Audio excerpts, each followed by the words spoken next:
taking care of a couple fall chores around the garden today, and one of those includes sowing our second sowing of fall leaf lettuce. Now it's interesting, Americans eat about 30 pounds of lettuce a year on average, and a lot of home gardeners only plant it in the spring. But fall grown lettuce is wonderful. In fact, you can grow it on through the winter if you'll consider growing cold frames. Today we have a mix of seed that we're putting in, and I like to mix the seed together so then when you harvest it, it's all together. You just cut a few and then let the leaf lettuce grow back again. The varieties that we're planting are Mascara, Rosie, Dapple, and Fire Mountain. And this is a mix of leaf lettuce and also a butter crunch variety thrown in just to give us a little color and change in texture in the garden. You can grow other types of lettuces. Romaine lettuce does really well here, and you can even grow head lettuce. A lot of people think that they can't grow it here because of high temperatures or the wrong growing conditions, but a friend of mine who lives up in Collinsville named Elgin Harris has grown leaf lettuce and head lettuce for years, and his favorite head lettuce variety is called Ithaca, and it makes a wonderful head for both spring and fall use, and that's one that you might want to look for and try. Well, in spreading this lettuce mix around, I've prepared the soil ahead of time, made sure it has a very fine texture. We broke up any large clods. As you can see, I've just patted it, scattered it out there, and I just want to pat it down. You can work it in if you want. Certain types of lettuce have to have light to germinate, and so we just put it on the surface, kind of like grass seed. Although it's not in the grass family, it's in the same family as daisies and chrysanthemums. And we'll want to water this a couple times a day. You may want to take some wheat straw or a little bit of peat moss and cover it over and give it a little bit of shade for a few days. Basically, we just want to water that in, and that'll help firm the soil around it. And we'll check it a couple times a day once it's up and growing. As I mentioned, with lettuce, you don't want to sow the whole packet at one time. Plan on succession sowings, and then you'll have a fresh crop coming on. And if one gets wiped out by well-established fall insects, you'll have another one coming on board. Well, that's done for now.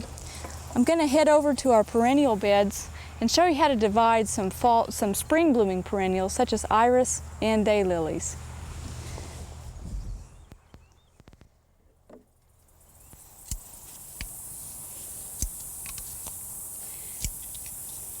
One important chore in the fall garden is to divide spring flowering perennials.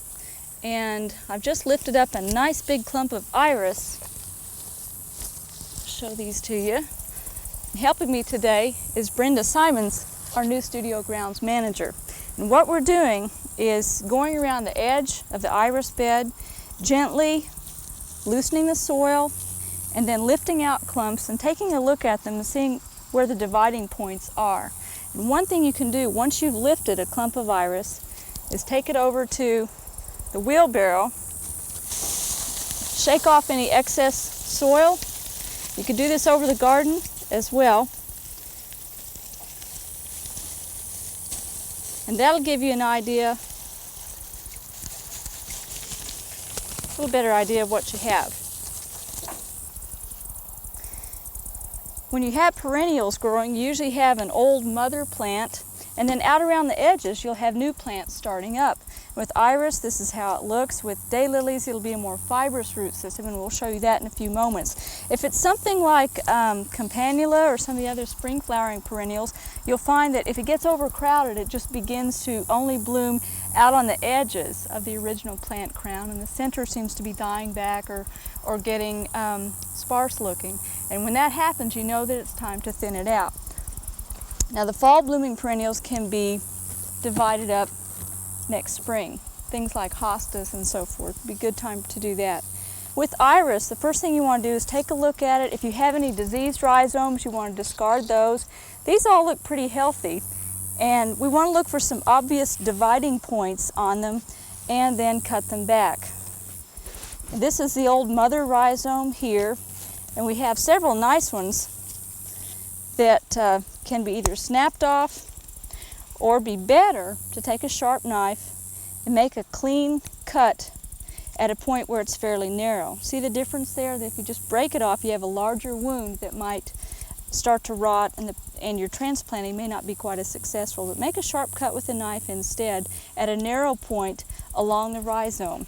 Then the next thing you can do is, because you're going to be replanting these, you want everything to take fairly well. You want to cut off any damaged roots and possibly shorten them to about 6 inches. We do this when we plant strawberries in late winter, and it works real well.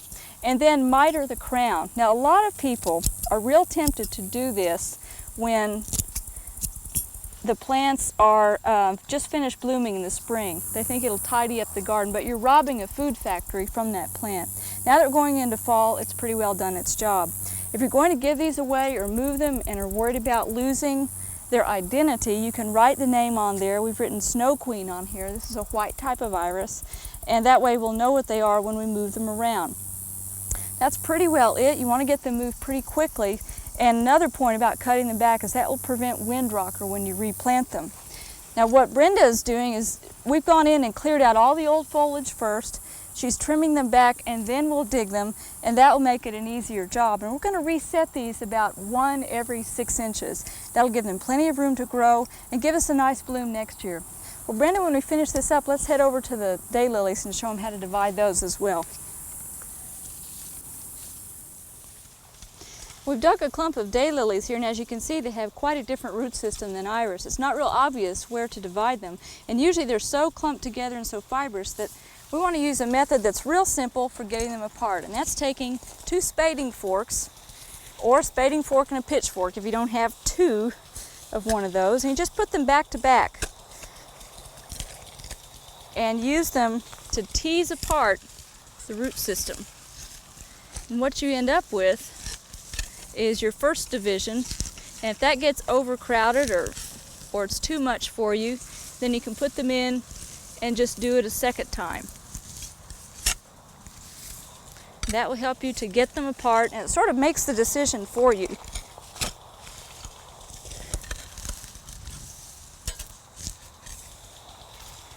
You have to shove down pretty hard and then pull them apart. And there you go. And that's ready for moving to another spot. And again, space these probably about 8 to 12 inches apart if they're a fairly large clump like this. You can cut them back if you want to, since it's late in the season. But do remember with the spring flowering perennials that when they start to have smaller blooms or more sparse blooms, you really do need to divide them. Well, thanks for joining us today on Oklahoma Gardening. Come back and see us next week. We hope you enjoyed this video. It's part of our OK Gardening Classics YouTube channel. You can also find more recent videos on our Oklahoma Gardening YouTube channel. And join us on social media for great gardening tips, photos, and discussion.